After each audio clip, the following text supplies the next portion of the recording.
Welcome to Real Clear Politics on Sirius XM for Wednesday, November 26th. I'm Andrew Walworth, and joining me are RCP President and co-founder Tom Bevan and Washington Bureau Chief Carl Cannon. So happy Thanksgiving Eve. There's lots to talk about. So let's start, though, with the New York Times this morning, which reports that President Donald Trump, the oldest person ever elected to the presidency, is slowing down. The headline reads, quote, shorter days, signs of fatigue. Trump faces the reality of aging in office. The paper did an analysis of his schedule and says that compared to 2017, he is doing fewer public events, but they also point out that he is doing more foreign travel. So, Tom, this may come as news to those of us who have to talk about him every day. He certainly seems to keep the rest of us busy, but none of us are getting any younger. So is there any validity to this Times story? I mean, it's just so rich. The New York Times, which did such a job of covering for Joe Biden, along with, the members of the administration. You'd remember Karine Jean-Pierre and everyone. They feed the New York Times these quotes about he's sharp as a tack. He outworks us by 9 a.m. That kind of crap, and they would just reprint it, verbatim, uncritically, for the most part.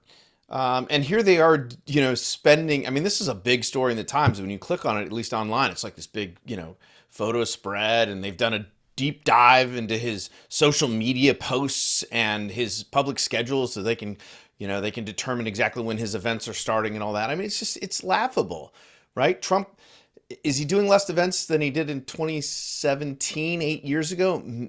Yeah, maybe, but at the same time, I mean, he's still incredibly robust for a man of his age in terms of the amount of public stuff that he does.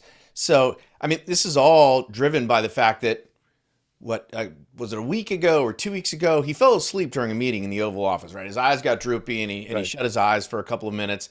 No, and a couple of seconds, not minutes. Yeah, seconds. I mean, and that was headline news for the New York Times and everybody else. So it's like, give me a break. And there's no one in the story, by the way. There's a statement from Caroline Leavitt, the White House press secretary, but there's no one in the story that even off the record is from within the administration is complaining that Trump has somehow slowed down or that he's lost his fastball or any of that stuff. I mean, it's just complete garbage.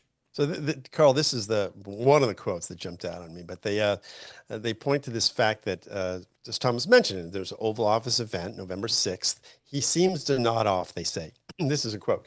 Mr. Trump sat behind his desk for about 20 minutes as executives standing around him talked about weight loss drugs. At one point, Mr. Trump's eyelids drooped until his eyes were almost closed, and he appeared to doze on and off for several seconds. Then they add this is very helpful. They said he stood up only after a guest who was standing near him fainted and collapsed, which kind of buries the lead on that meeting. But anyway, and then they have a video of him sort of, and I don't know if you're sitting there for 20 minutes listening to these guys talk about Ozempic or whatever. I mean, I think you're allowed to have a little cat nap. Full disclosure, we had an event. One of our book authors, Real Clear Publishing, we have a book imprint, and I kind of run it. And we had one of our authors do a book talk right here on 16th Street, right across from our office.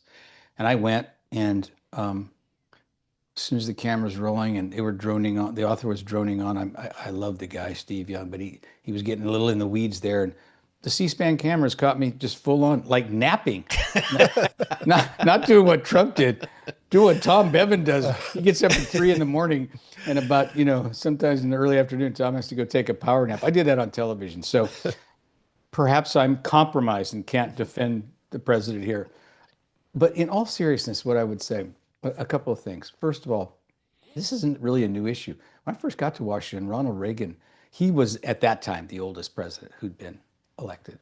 And he would occasionally doze off in cabinet meetings. And Reagan would just make fun of himself for it. I mean, the papers would write it, the networks would go with it. And one time on a foreign trip, somebody else fell asleep, and Reagan said, some other world leader said, "Hey, we're only supposed to do that in cabinet meetings." And he would also tell Republican audiences, he'd say, they say hard work never killed anyone, but I say why take the chance? And he would just sort of make fun. He didn't pretend to be a younger man. So we're not in that era anymore. We don't laugh at ourselves. We just laugh at our enemies or perceived enemies. Which In is this not case, really, we laugh at the New York Times. well, I'm going to say something about what Tom said. I was building up to it, Tom. I thought that was a very good story, actually. And it's Really? yeah, and it's the kind of Oh, story. come on. It's the What kind. what well, what did I'll- you like about it? I'll explain myself. Please. I covered the White House for 15 years, and it's the kind of story that it was George W. Bush and Bill Clinton. So that's the time frame, and it's the kind of story that newspapers would do about a president's health, a president's work habits. These, the old phrase, they have the finger on the button. You get that job, you're not really entitled to privacy, and we would do these stories trying to find out, the state, how the president was doing, what his mental health was like, his physical health, but more than that, his approach to the job, his work habits. That was all fair game, and I thought that story was nicely documented. How and so? But wait. Tell But I me think the quote in that story. Just a minute. On the record quote from that story that you think makes that headline a justifiable headline. Well, I would just like to know that. Well, but that's not where I'm going with this. What I'm saying is that the problem is what Tom identified. The problem isn't that story. It's that the Times and the rest of the legacy media, since I left that beat, they have not covered Democrats that way. They didn't cover Joe Biden that way. They were part of, the legacy media was essentially part of a cover-up. Maybe that's too strong, but they really covered for the guy the way the press used to cover for Roosevelt, for Biden. And my assumption is partly they did this out of animus for Donald Trump. But they didn't cover Barack Obama that way either. The point I'm making is you're seeing this, and it's good journalism. What you're noticing, Tom, is that they only do that for Republican presidents. They only do it really for Trump. And if they had covered Biden the same way, you would have thought this was an interesting and All right. story. Andy, read him the quote from the story that you and I both, like, our eyes yeah. popped out of our heads on. And Carl, there's no one whose journalistic chops I respect more than yours. But this is the kind of quote that's in this piece. This is Jeffrey Coleman. He was the White House physician from, I think, 2000 to 2013, I think is his dates. And this is what he says. He says, it's commendable that his age, Mr. Trump, still boards Air Force One using a long flight of stairs. Then he adds this, but you don't know what he does as soon as he walks in the door. Come on, that's terrible. That's a bit of a cheap shot. I would grant you, but I'm saying if they had covered Biden this way, we wouldn't even be talking about this, and that's really, to me, the foundational problem here. All right, Tom. I don't have anything else to say about this. I mean, I kind of said my piece. The New York Times. Biden. They talk about Trump going upstairs. Biden fell going upstairs. Remember that? Yes, Yeah. and then wouldn't use the short stairs. He was That's always why it's wa- he was commendable. wandering- Trump's taking the long stairs. And he was wandering off the stairs. Commendable that he's wandering using off long the stairs. stage. But once he gets inside the door, who knows what happens? Yeah, he might take a nap, or He might do chin-ups. And the end of that story, Carl, that they talked about, well, Trump's talking more about heaven. I mean, it was just that was a little weird. I have to disagree. But I'm with you. glad- I think this story was sort of garbage from top to bottom, honestly. Okay. Yeah. All right. Well, as long as we're on that topic, I do want to talk. Yeah, We can talk about the media some more. a little bit more. Okay. We usually do. You cannot be serious on Fridays, but we agreed that there's this one story that we would all have wanted on Friday, and we're going to do it now. You can tune in tomorrow and Friday. We've got a special Thanksgiving show for you, so I hope you'll tune in. But this is Joy Reid, the former MSNBC host, who was on a podcast. And this is what she said about Vice President Vance and Erica Kirk, who is the widow of Charlie Kirk, if you remember, who was assassinated just in September. I want our listeners to know this is not pretty, but listen to this. they can't have the successor to MAGA be the guy with the brown Hindu wife. They're also Christian nationalists. That ain't gonna work. That's why he's throwing his wife under the bus. Poor Usha. Or she's in on it, right? And she's playing wicked too. slap and tickle with Erica Kirk's the weirdest shit I've ever seen. Yeah, she's like in her Tammy Faye era. Okay. Holding on the back of his head and rubbing on his head. Wouldn't it be the most perfect fairy tale, MAGA fairy tale? Yeah. If he finally sees the light that he needs a white queen instead of this brown Hindu. I mean, I'm not saying that's happening. Right. Or maybe that Usha's not even in on it. Maybe she's whatever. But that's one entrant. Another entrant is frankly Donald Trump Jr. If he can, keep it together. So, Carl, Joy Reid, she's not just some random nut. She hosted the shows on MSNBC, the New York Times. Talked about before, she has called her, quote, heroine. She was the first Black woman to be a cable primetime anchor.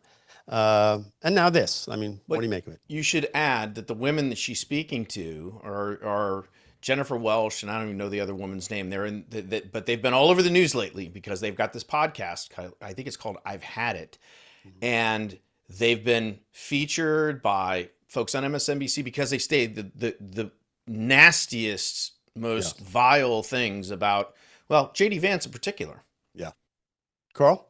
Well, Joy Reid had the distinction of being too bigoted and ignorant for MSNBC. So that tells you something. They took away her show. But this is, I don't have to add anything you guys said to it.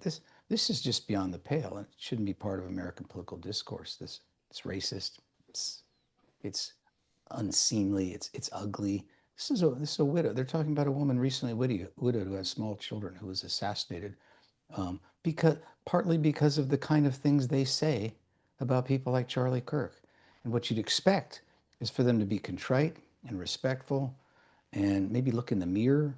Instead, they double down, triple down, and they won't be happy till someone else is shot. It's despicable. And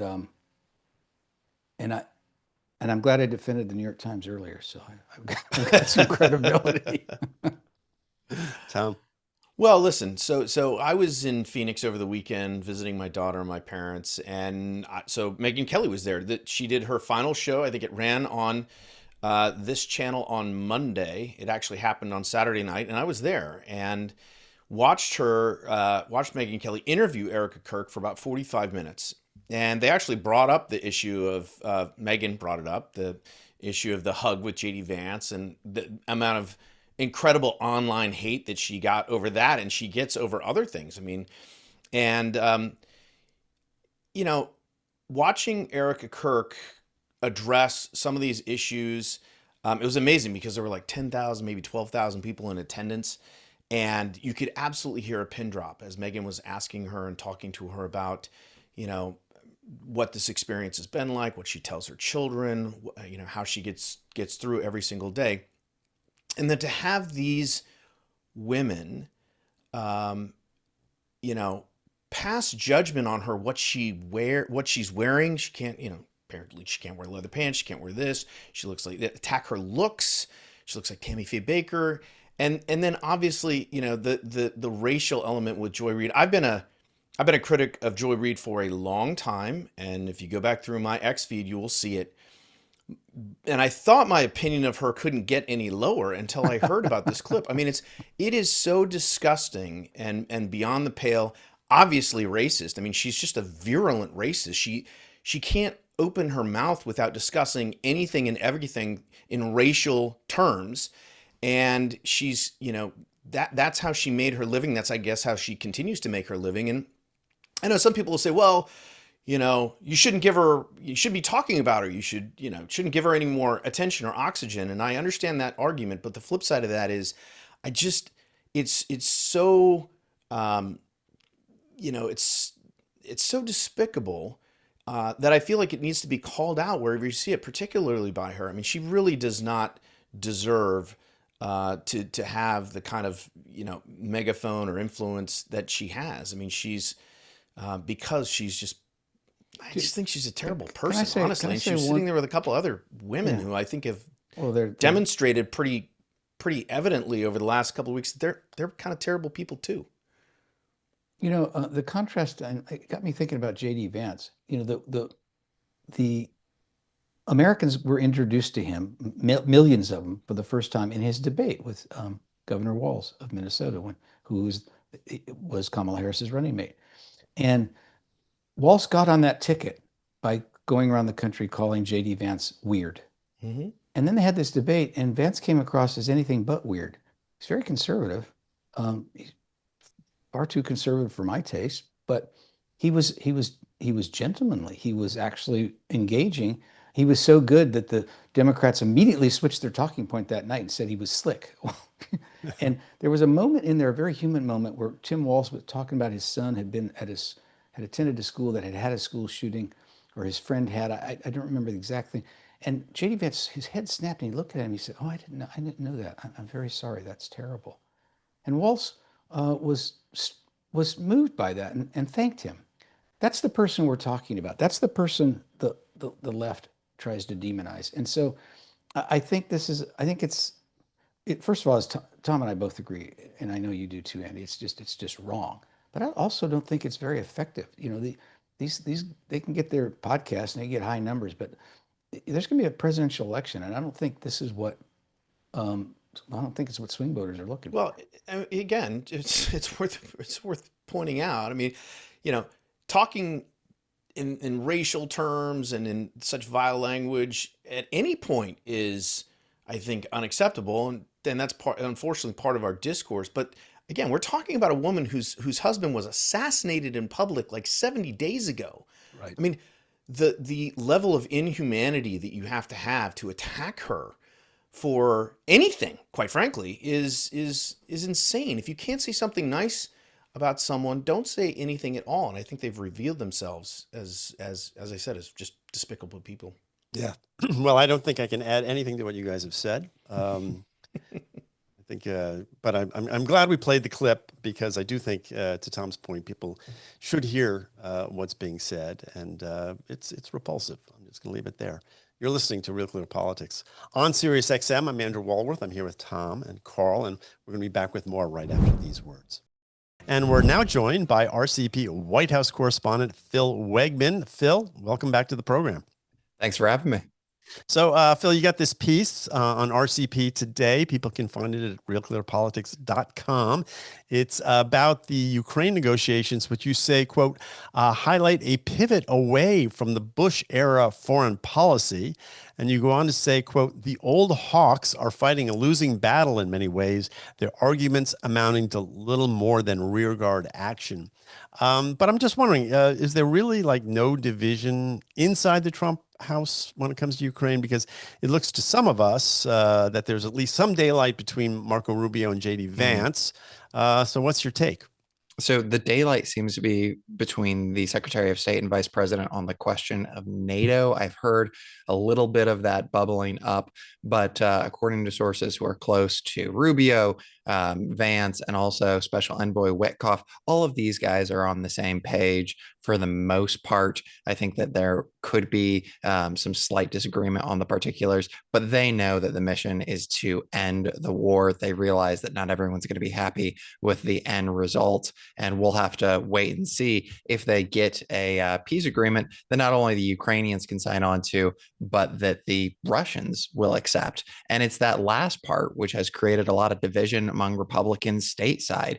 You have folks who describe themselves as realists, like Missouri Senator Eric Schmidt, who says, look, this war has to come to an end. The emphasis should be on the homeland and our own hemisphere. And then you have others who identify as Reagan conservatives, like Nebraska Representative Don Bacon, who are saying the pretension of Vance and others to pretend that they know better than Dwight Eisenhower, to downplay NATO, to try and make a deal with the Russians. They argue that if Ronald Reagan was around today, he'd be spinning in his grave. So the reason why I find all of this interesting is we're going to learn something about the final direction of the Republican Party when it comes to foreign policy once there actually is an agreement, signed by the Ukrainians, signed by the Russians, and thus far, it seems that Donald Trump's realpolitik here, where he just wants a deal, he doesn't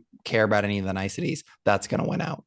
Bill, we talked about this yesterday on the program, though. What do you make of J.D. Vance, his X post, where he talked about he found it, quote unquote, disgusting for people who put the interests of other countries in front of those here at home?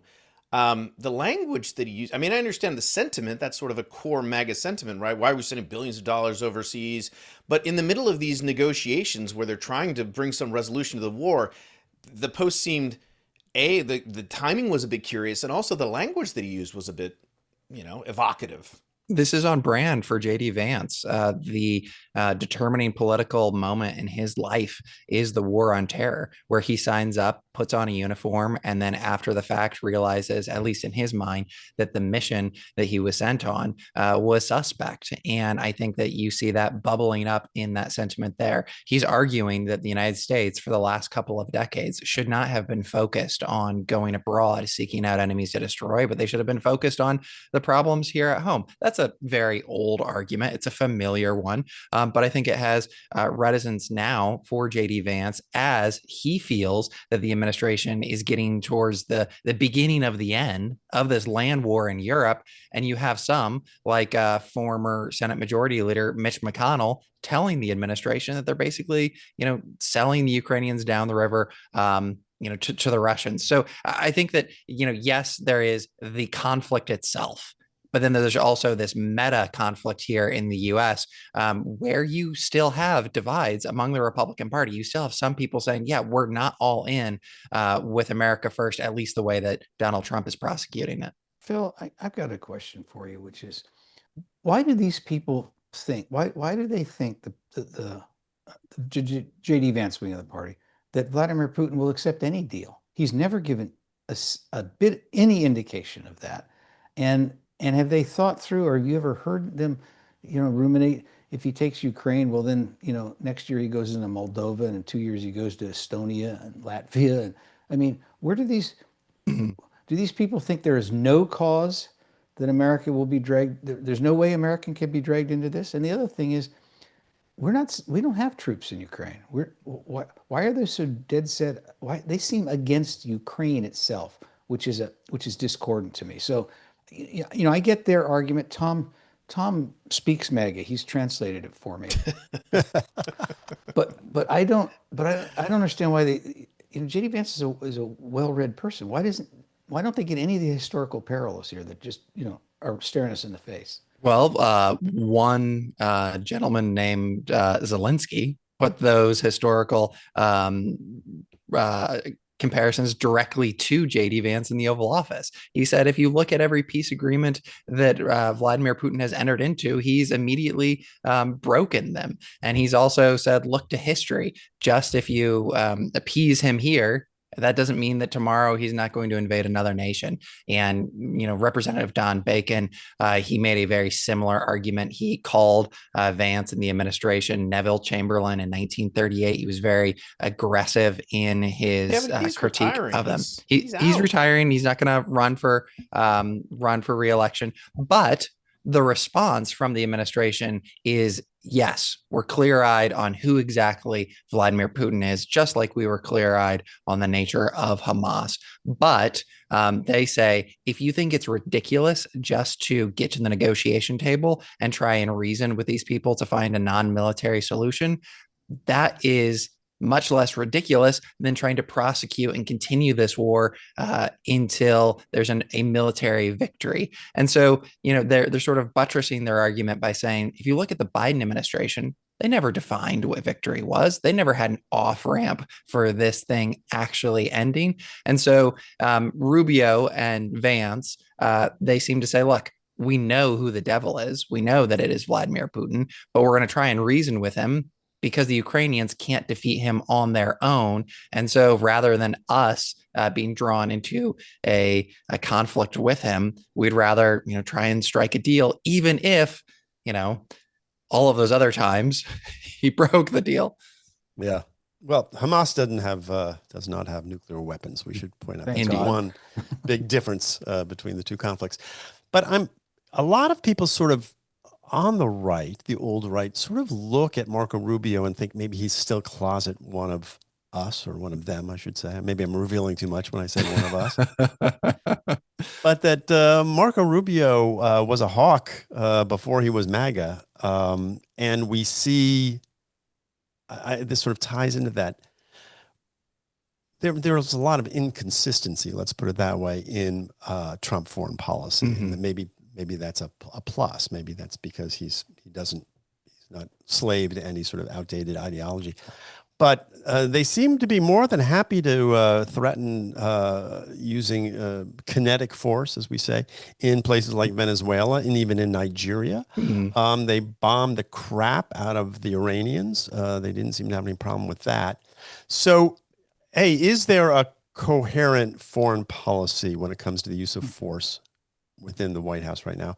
And is there any hope that if taken off the leash, Rubio might revert back to being more of a foreign policy hawk? So two things here. I think that the best way to understand Donald Trump's foreign policy is that he sees the United States as the bully on the world stage, and he's going to bully other countries so long as it is in America's interest as he sees it. That's the unifying principle here. It's not that he is an isolationist or a hawk. It's on a case-by-case basis. And I think that is revealed perhaps by these Iran strikes. He says he doesn't want to draw the United States into another war. What does he do? He turns around and sends a bunch of B-2s to bomb their nuclear facilities. It's strongly held opinions that are also sometimes loosely held. He's incredibly flexible in that regard. And sometimes he even bullies our own allies like Ukraine, like the European Union. But I think that with Rubio, if you look at the project that he's been on since he lost to Trump in 2016, he has been in constant reevaluation of his priors. And, in both of our profiles of the Secretary of State when he was in the Senate, one thing that he kept going back to and he kept telling us was that there had been decades of decadence. The United States had all of this power, all of this wealth at the fall of the Berlin Wall, but they didn't use it in such a way to pursue our own interests. So yes, Rubio himself is much more in favor of some of these institutions like NATO. He understands the value of appealing to the EU, but I don't think that we're going to see him revert back to more of a neoconservative. I think that he has gotten the Trump message, and frankly, right now, I think Rubio's more distracted by what's going on in Venezuela and the opportunity to rid South America of a socialist regime there. There was a report that Trump was maybe going to talk to Maduro. Is that going to happen? And what are the?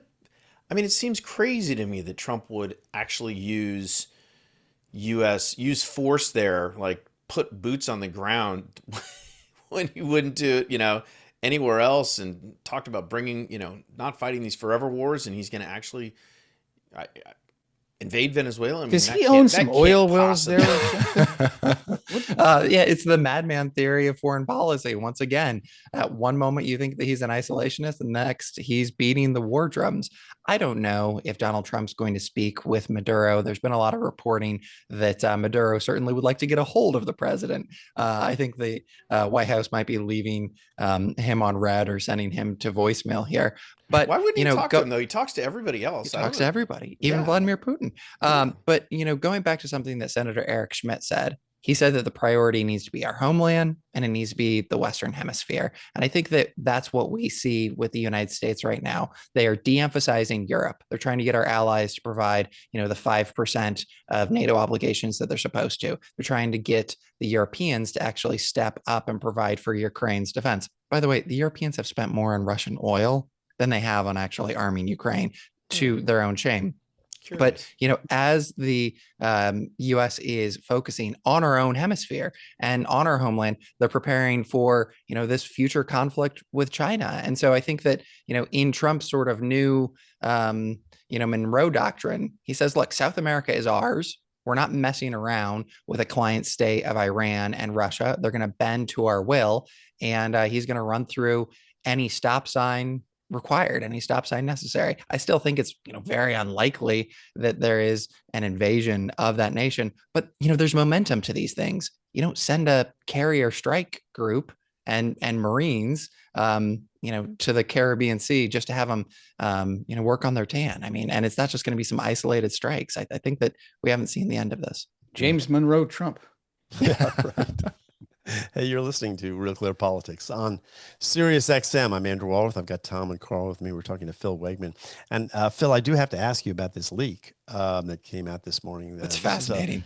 Leak of a conversation from October 14th between Steve Witkoff, the special envoy, and Yuri Ushakov, who is a Russian, sort of his counterpart.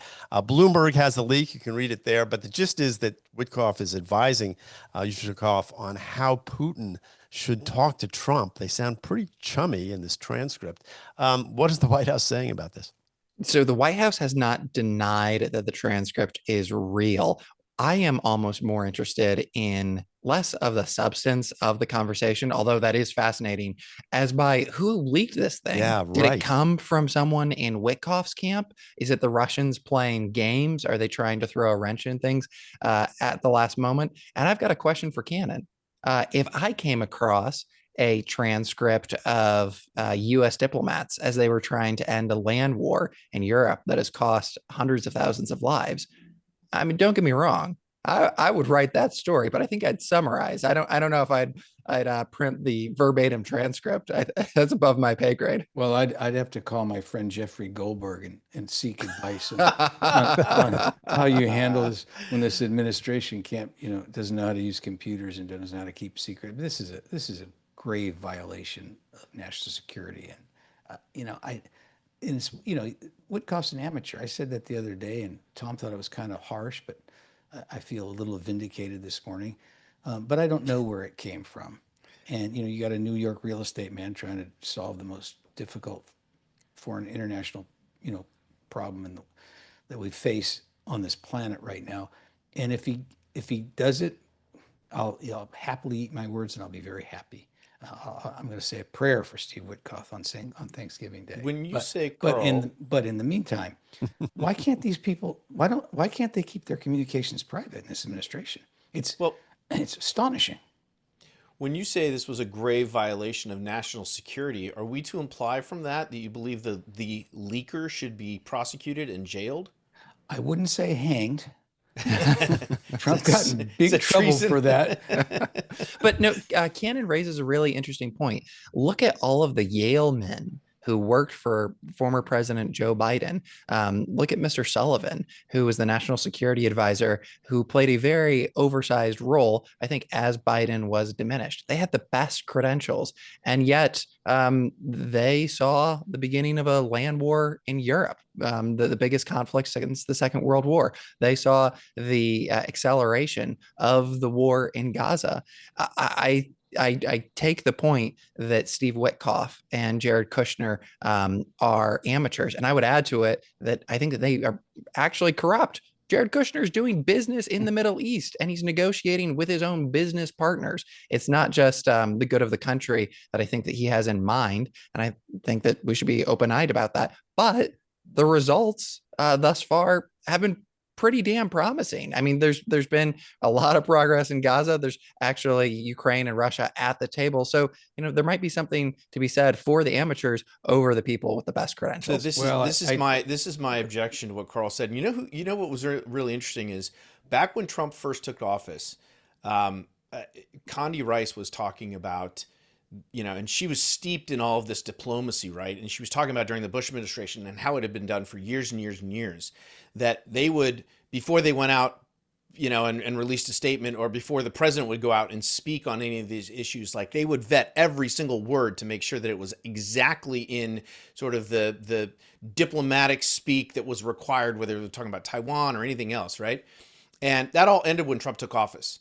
And he would go out there and he would say stuff that, really scrambled sort of the landscape. And I think because we'd seen, sometimes the experts, particularly in foreign policy, don't always get the best results. And in some cases are counterproductive when they operate in that fashion. And so to have someone like Steve Witkoff, who, does he have deep foreign policy experience? No. Does he have experience making deals and business deals? Yes. And so to apply those kind of principles, I don't have a problem with that. And again, to Phil's point, I'll just, we'll see what the results are. And I think the results thus far have been pretty good and fairly promising. Well, there is a book I will called "The Best and the Brightest." Some of you may remember it. It's written by David. I thought you were going to say The Art of the Deal, Andy. No, I'm just saying that to your point. And then the best and the brightest, to Andy's point, they got us involved in Vietnam. Yes, right. they did. So there's lots of I had to history go to the idea that the best and the brightest don't always give us the best results. At the same time, there's something to be said for competence. Well, I would say this though about this leak, though, just to get back to Phil's point too. When I read that transcript, and I read it pretty carefully, I didn't find anything so objectionable about it. I mean, it was the kind of discussion that you would think an envoy would be having with his counterpart behind the scenes. I just didn't think it was that bad. I do think how it got leaked and who leaked it and why it got leaked, that to me is the real story, to Phil's point. And I hadn't thought that it might be the Russians who have leaked it, which really makes it kind of interesting. It adds a layer of sort of Wegmann, why don't you report that? backstabbing to it that I'd like to know more about, Phil. So find out who the leaker is. Yeah, Andy, Phil, come on. Andy, your point is the right one, but my assumption when I saw this was not that the Russians had played a dirty trick, but that once somebody on Witkoff's team had left the tape in a phone booth, or just left the notes at Starbucks or something. That's the part about Carl assumes incompetence on the part of the administration always. It's First and foremost. It's not a bad assumption, but I think something about the substance of the call that is really interesting here is Steve Witkoff is advising his contemporary on how they ought to speak to Donald Trump. And that seems at first glance, kind of sophomoric, right? Everyone's an adult in the room. And yet what is he reinforcing? Oh, that Donald Trump could change his mind in an instant. And that is something that I think that this administration has banked on again and again, that Donald Trump, he can be really flippant and you want him on your side of things, because if you're not, there might be big sanctions, big tariffs, and arms shipments to your enemies. Yeah, but it's also like, okay, if you go to buy a car and the salesman says, look, don't tell the manager I said this, but, and he looks around, there's an element of that to this, right? I just find this sort of kind of like the way you would expect someone with a New York real estate background to negotiate. And I can tell you that I'm not sure that high level diplomats do it any differently. Now, does it end up leaked to Bloomberg? Not always. But anyway, I think it's a fascinating look into the way Witkoff is negotiating, and I think it's worth a read. You can find it on Bloomberg. But the real question, which Phil is going to find out for us, is what is the source of this particular leak? So we're going to have to leave it there. Phil, thanks for being with us. Happy Thanksgiving. We'll see you next week. I hope you're going to get a break. You're listening to Real Clear Politics on Sirius XM, and I'm talking with Carl and Tom. Phil's leaving us. We'll be back with more right after these words. And guys, there is this special election coming up in Tennessee's 7th district. We talked about one of the candidates last week, the Democrat. Her name is Afton Bain, and she made news when this old interview came out saying where she talked about how much she hated Nashville and country music in particular. So that seemed like the kiss of death in this district that went for Trump by 21 points in 2024. But Tom, there is new polling from our friends at Emerson College. What's up with the race? So Spencer Kimball released a poll that was taken the 22nd through the 24th. So, after I think this initial story broke, now there's been some other stuff that happened just in the last 24 hours, some other stuff that's been dug up, a video of her like getting drug out of the governor's office and weeping, and then another audio clip of her suggesting that, men could have babies. So we'll see what impact those might have. But overall, I mean, she's only down 2 points. Yeah. It's 40, I think 48-46 with 2% other and 5% undecided. And then when Spencer Kimball, who's the pollster, pushed those undecideds, it goes up to 49-47. So she's still at 2 points.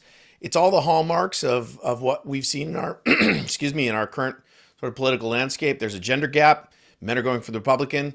Women are going for the Democrat. Young voters, she's performing very well with young voters. So, again, we always say not to make too much of any one poll. Well, we really only have one poll for this race at the moment. And the other thing I would say is, you know, when you take the data that you get from a survey and you look around and say, okay, what are the other things that might indicate that a poll is either correct or off the mark? Well, one thing in Spencer Kimball's favor is about a couple hours ago, Donald Trump tweeted or on X for all of the MAGA folks in Nashville, in the Tennessee 7th District, to come out and vote Republican in all caps. Very emphatic post from the president, which would lead me to believe that it actually is close if he's you know, that interested in making sure that all the MAGA folks turn out. Yeah. I mean, this is remarkable because I think I'm right about that. It was a 22 spread, I think 22 point spread for Trump, and people thought this was another shoe-in for the Republicans. But I mean, even the fact that it's this close, and the vote is next Tuesday, I believe, Tuesday after Thanksgiving, December 2nd. December 2nd. Carl, what do you make of the race? Well, she's a cartoonishly bad candidate.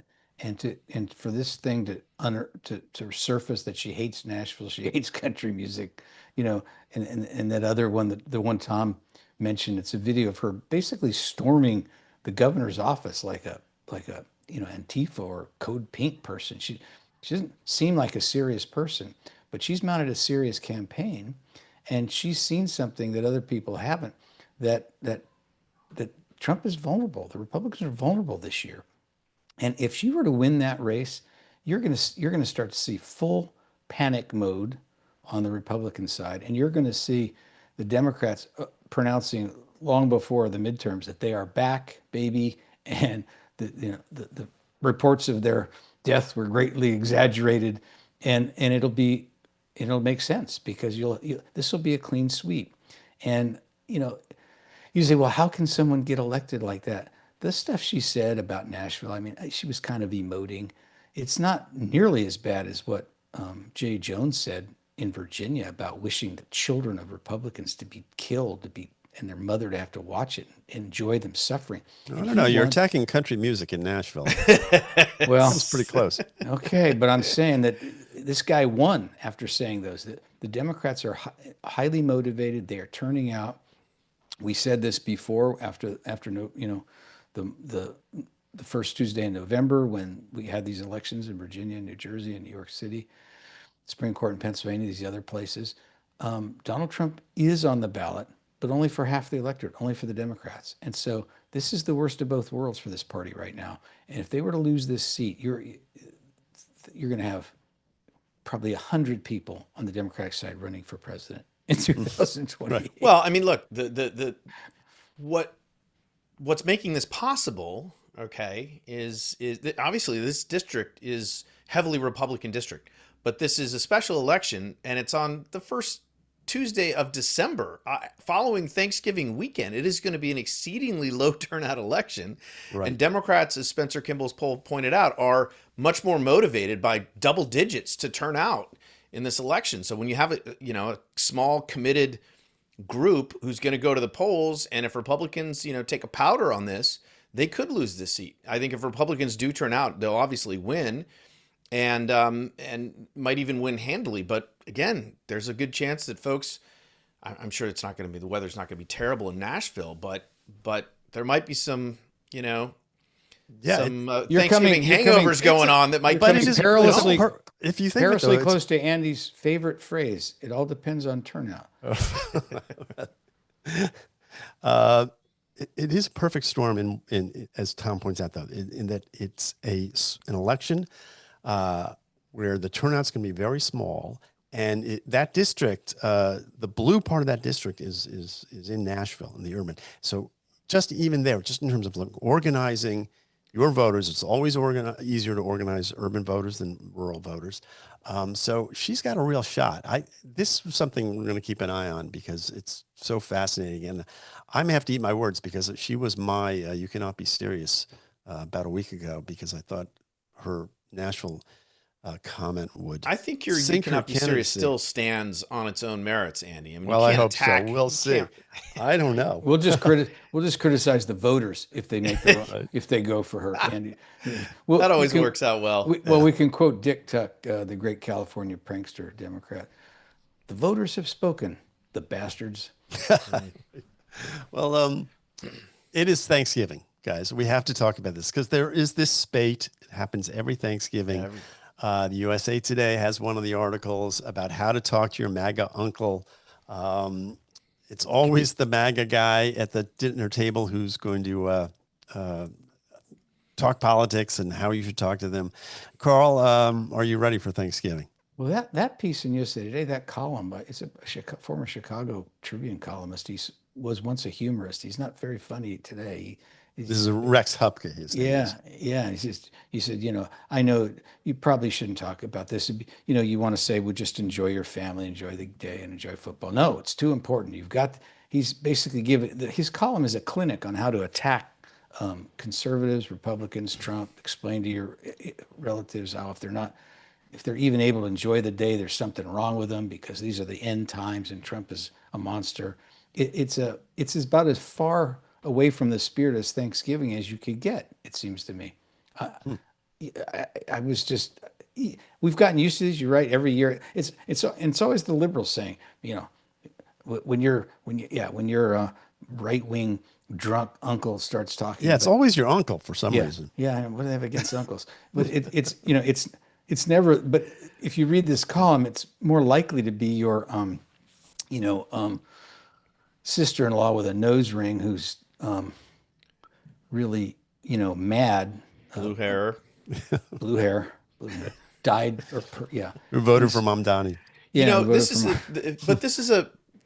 is an unfortunate aspect of our politics that started under Barack Obama. You remember those ads? They had like the dudes in like the flannel PJs, and it was like they were kind of like the metrosexual type young guys, and it was how to talk to your relatives about Obamacare and convince them that Obamacare was a good thing and then it accelerated under Trump when Trump was elected. And we did see, Trump derangement syndrome broke families, broke marriages, broke holidays for everybody. And so we did see this proliferation of articles about how to talk to your MAGA relatives, if you're still speaking to them at all, by the way. And so so we ran it on the front page. I mean, we got to go to war with the pieces that are out there every single day at RealClearPolitics. I wasn't blaming you for no. that column. That's what the left side is writing about, and we're trying to provide a wide spectrum of opinions. And we have that with a piece from Kevin Roberts who's the president of the Heritage Foundation, and also something from David DeRosier. So we have 3 pieces on Thanksgiving. Well, for real this quick, morning. Andy, I'm going to spend Thanksgiving as I always do, being grateful for my family and for living in this country, which is where we're free, and also for being able to spend an hour each day with you guys. You guys are a blessing to me.